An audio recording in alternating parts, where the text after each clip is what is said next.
ke mereka. Saya nggak mau hanya di dapat staf, semua terima. Enggak, yang terima siapa? Ya mau mana? Oke, angkat tangan. Oke, kita daftar. Sekarang besok kita antar. Kan gitu. Ternyata enggak.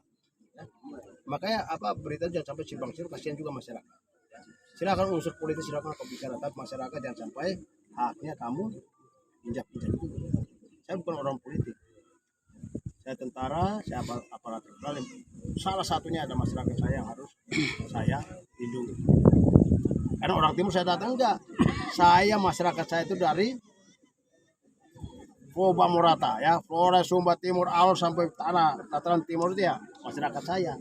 Jadi tidak ada saya anak maskar, ya. Tidak ada saya utamakan. Tapi kebetulan masyarakat Timur Ana ini tinggalkan kampung halamannya udah 27 tahun atau 25 tahun, 26 tahun ya. Kita harus berjuangkan. Berapa kakak? Ya? Di sini kakak berapa? 300-an. Kakak Hira ya? RT. Kakak di sini? Daramil? RT. Berapa kakak di sini? 28. Hah? 282 kakak. Ya kan 200. Nah, makanya kemarin ini aduh saya lupa lagi satu. Ini saya harus suarakan supaya jelas ya kan. Sesungguhnya rumah 2100 itu perintah Pak Presiden Joko Widodo, silakan kita kasih bantuan ya bagi masyarakat yang tinggal di tanah pemerintah, tanah TNI, kita siapkan untuk kita redislokasi. Oke? Nah, maka saya tanya, siapa yang dapat rumah? Sebagian dapat, sebagian tidak. Itu kemarin saya tanyakan ke Pak Enrico Guterres. Saya bilang, kenapa nggak utama dulu masyarakat saya yang di Rebona, di tanah tentara, atau yang tinggal di tanah pemerintah? Jawabnya, ketika timnya turun, diusir pakai golok. Benar nggak? Itu kan, diusir pakai golok. Oh, begitu. Maka hari ini saya mau tanya, tim Pak Enrico siapa yang kejar-kejar pakai golok?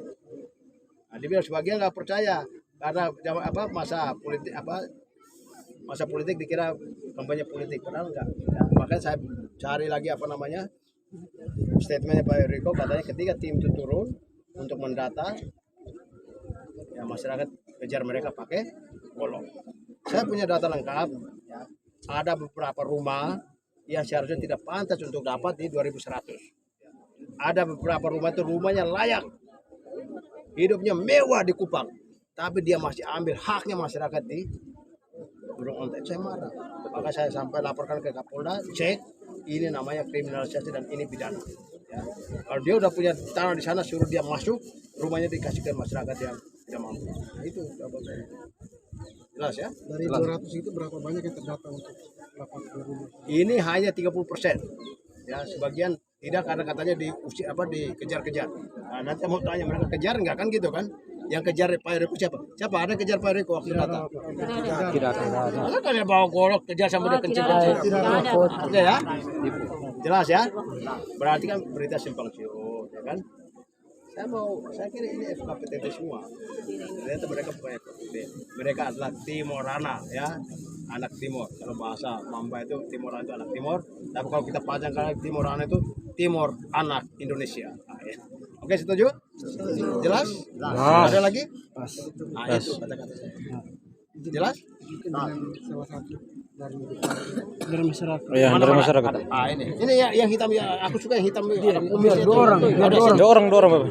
Kalau bicara silakan ya. Mungkin Jadi terkait dengan ini dalam pertemuan dengan FKPT, apakah teman-teman di sini dilibatkan juga atau tidak dalam pertemuan itu? Jadi tidak pernah ada keterlibatan masyarakat yang kena dampak untuk disosialisasikan atau ditransparansikan terkait soal relokasi lahan. Tentu harus diketahui bahwa relokasi lahan itu adalah relokasi yang dilakukan bersamaan dengan kami dari masyarakat yang tempat tentu menilai itu relokasi yang dilakukan bersama dengan dan itu akan hanya merugikan masyarakat.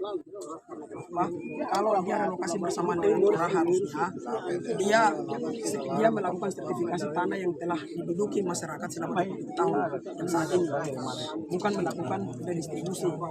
Itu satu. Yang kedua, 2.100 rumah yang dibangun 2 hari ini masih tersandung korupsi dan itu masih berjalan kasusnya. Dan semua apa yang menjadi tingkat kebutuhan masyarakat yang sudah terbangun di lahan yang hari ini mereka tempati sejak 7 tahun, itu tidak ada sama sekali yang ada di lahan 2.100 yang dibangun. Olehnya itu, secara tegas masyarakat menolak relokasi tersebut dan masyarakat akan tetap melakukan perjuangan untuk memiliki tempat yang hari ini sudah mereka tempati selama 20 tahun. Itu intinya di situ. Jadi tanah ini seperti tadi yang mungkin disampaikan oleh Bapak Danrem, tanah ini adalah milik Tuhan katanya, tetapi menurut kami tanah itu adalah milik rakyat dan tetap harus akan diurus dan harus diakui oleh negara dan diberikan kepada rakyat yang sudah menempati selama 20 tahun. Itu intinya. Sekian. Mau selain masalah yang ini, apa yang ditemukan di sana? Kekurangan apa yang masih ada ditemukan? Yang ditemukan di sana itu karena begini, karena